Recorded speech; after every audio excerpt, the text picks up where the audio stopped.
Assalamualaikum warahmatullahi wabarakatuh. Apa kabarnya anak-anakku sekalian? Semoga kalian semua tetap dalam keadaan yang sehat dan semangat dalam belajar. Alhamdulillahirrabbilalamin. Hari ini kita bertemu kembali ya dalam pembelajaran bahasa Indonesia dan materi yang sama, yaitu buku fiksi dan non-fiksi, tapi dengan subbab yang berbeda, yaitu menganalisis unsur buku fiksi. Langsung saja.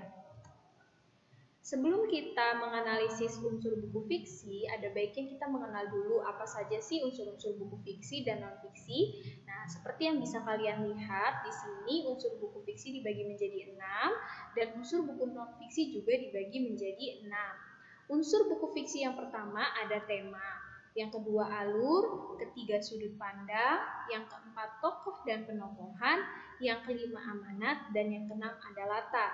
Sementara unsur buku non-fiksi yang pertama ada judul, yang kedua pengarang, ketiga penerbit, keempat tebal halaman, kelima isi, dan terakhir adalah penutup. Ya, jadi unsur buku fiksi dan non-fiksi itu memiliki karakteristik yang berbeda, jangan sampai tertukar. Nah, hari ini Misayu akan menjelaskan kembali nih apa saja sih pengertian dari unsur-unsur buku fiksi. Nah, bagi kalian yang sudah pernah mencatat, di semester lalu pernah kita bahas unsur-unsur teks narasi. Nah, ini hampir sama. Sekarang Misayu akan menjelaskan kembali. Oke, unsur yang pertama ada tema. Tema adalah ide pokok suatu cerita yang digunakan sebagai acuan dalam mengembangkan sebuah cerita. Singkatnya, tema itu adalah ide pokok. Bagaimana cara menentukan tema? Caranya adalah dengan membaca keseluruhan cerita. Jadi tema tidak akan bisa ditentukan ketika kalian belum membaca cerita tersebut, ya. Jadi kalau kalian mau mencari tema, baca dulu ceritanya dari awal sampai selesai. Yang kedua ada latar. Latar adalah tempat, waktu, serta suasana cerita. Jadi kalau berbicara dengan latar, maka kalian menuliskan 3 hal ini. Di mana tempatnya, kapan waktunya, serta seperti apa suasananya. Ketiga, ada alur. Alur itu adalah jalan cerita suatu peristiwa. Alur dibagi menjadi 3, maju, mundur, campuran. Alur maju adalah alur yang runtut, dimulai dari awal, tengah, akhir. Contoh, ketika cerita Malin Kundang dimulai dengan alur maju, maka ceritanya dimulai ketika Malin Kundang kecil. Pada suatu hari, hiduplah seorang anak bernama Malin Kundang bersama ibu kandungnya di sebuah desa di dekat pesisir pantai. Nah, setelah itu diceritakan ketika Malin merantau, lalu Malin pulang lagi ke kampungnya dan Malin dikutuk menjadi batu. Itu alur maju. Yang kedua, alur mundur. Alur mundur biasanya dimulai dengan penyelesaian. Nah, biasanya dia memakai settingan waktu masa lalu. Kalau alur mundur diawali ketika Malin Kundang sudah dikutuk menjadi batu. Baru di flashback kembali tentang si Malin Kundang ketika masih kecil yang hidup bersama ibu kandungnya. Kalau alur campuran adalah diawali dengan klimaks atau konflik atau puncak cerita. Jadi diawali ketika Malin Kundang pergi merantau, setelah itu diceritakan ketika Malin Kundang kecil, lalu Malin Kundang dikutuk menjadi batu. Itu bedanya. Selanjutnya ada tokoh dan penokohan. Ini 2 hal yang selalu berkaitan. Tokoh adalah pemain di dalam cerita, sementara penokohan itu adalah karakter dari si pemain tersebut. Pemain dibagi menjadi 2, yang pertama ada tokoh sentral atau yang kita sebut dengan tokoh utama. Yang kedua ada tokoh bawahan atau yang sering kita dengar adalah figuran. Nah, tadi tokoh, sekarang penokohan. Penokohan dibagi menjadi 3. Yang pertama antagonis, ini biasanya karakternya jahat. Protagonis, karakternya baik. Tritagonis, ada perubahan watak. Misal di awal cerita dia baik, di akhir cerita dia jadi jahat atau sebaliknya. Kalau di dalam cerita Malin Kundang, tokoh sentralnya adalah ibu dan Malin Kundang. Tokoh figurannya ada istri atau penduduk sekitar. Karakter dari si Malin Kundang adalah tritagonis. Kenapa? Karena ada perubahan watak. Di awal cerita, Malin Kundang diceritakan sebagai anak yang baik.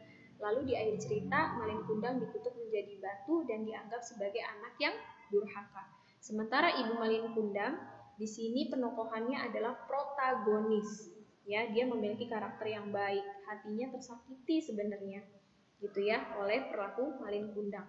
Yang ketiga adalah istri Malin Kundang. Ini memiliki karakter antagonis. Kenapa antagonis? Karena dia yang juga malu mengakui ibunya Malin Kundang sebagai mertuanya. Nah, ini ya, jangan sampai lupa. Selanjutnya ada sudut pandang. Ini adalah arah pandang penulis dalam menyampaikan sebuah cerita. Sudut pandang dibagi menjadi 3, ada sudut pandang orang pertama, sudut pandang orang kedua, dan sudut pandang orang ketiga. Sudut pandang orang pertama biasanya dia banyak menggunakan kata aku.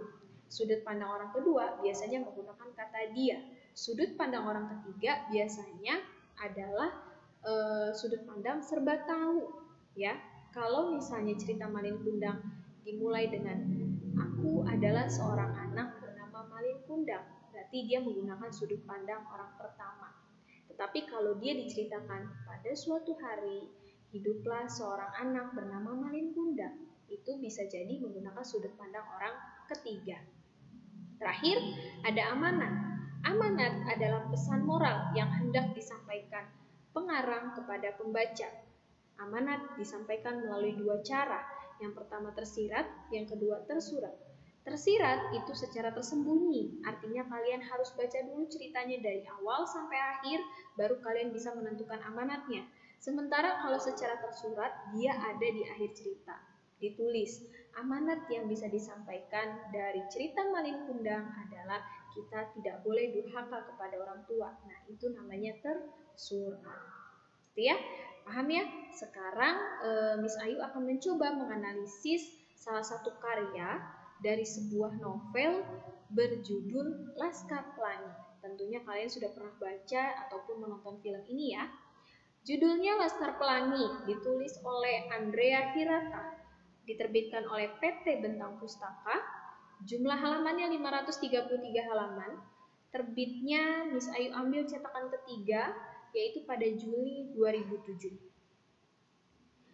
Sebelum kita analisis unsur-unsurnya, Miss Ayu ceritakan dulu secara singkat ya isi dari novel Laskar Pelangi. Jadi, Laskar Pelangi itu merupakan cerita yang terjadi di Desa Gantung, Kabupaten Gantung, Belitung Timur. Dimulai ketika sekolah Muhammadiyah terancam akan dibubarkan oleh Depdikbud Sumsel jikalau tidak mencapai siswa baru sejumlah 10 anak. Ketika itu, baru ada 9 anak yang menghadiri upacara pembukaan. Akan tetapi, tepat ketika Pak Harfan, sang kepala sekolah, hendak berpidato menutup sekolah, Harun dan ibunya datang untuk mendaftarkan diri di sekolah kecil itu. Mulai dari sanalah cerita mereka dimulai. Mulai dari penempatan tempat duduk, pertemuan mereka dengan Pak Harfan, perkenalan mereka yang luar biasa di mana Akiyong yang malah cengar-cengir ketika ditanyakan namanya oleh guru mereka, Bu Mus. Kejadian bodoh yang dilakukan oleh Borek, pemilihan ketua kelas yang diprotes keras oleh Kucai, kejadian ditemukannya bakat luar biasa Mahar, pengalaman cinta pertama Ikal, sampai pertaruhan nyawa Lintang yang mengayuh sepeda 80 km pulang pergi dari rumahnya ke sekolah.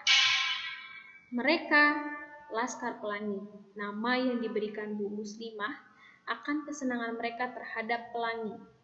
Sempat mengharumkan nama sekolah dengan berbagai cara, misalnya pembalasan dendam Mahar yang selalu dipojokkan kawan-kawannya karena kesenangannya pada okultisme yang membuahkan kemenangan manis pada Karnaval 17 Agustus, dan kejeniusan luar biasa Lintang yang menantang dan mengalahkan Dr. Andes Zulfikar, guru sekolah kaya PN yang berijazah dan terkenal, dan memenangkan lomba cerdas cermat. Laskar Pelangi mengarungi hari-hari menyenangkan, tertawa dan menangis bersama. Kisah 10 kawanan ini berakhir dengan kematian ayah Lintang yang memaksa Einstein cilik itu putus sekolah dengan sangat mengharukan, dan dilanjutkan dengan kejadian 12 tahun kemudian di mana Ikal yang berjuang di luar Pulau Belitung kembali ke kampungnya. Nah, ini adalah sinopsis singkat dari cerita Laskar Pelangi. Nah, sekarang Miss Ayu mau mencoba ya untuk menganalisis unsur-unsur buku fiksinya. Tema dari Laskar Pelangi adalah mimpi dan perjuangan.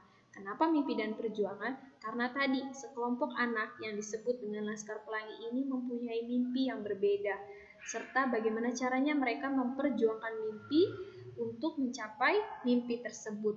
Ya, diceritakan ya di dalam buku Laskar Pelangi ini bagaimana akhirnya mereka bisa sukses, padahal mereka hanya berasal dari sekolah yang mungkin tidak bagus ya, di daerah terpencil lagi, tapi mereka bisa menunjukkan kepada dunia bahwa mereka bisa menggapai mimpi mereka. Makanya Miss Ayu beri tema mimpi dan perjuangan.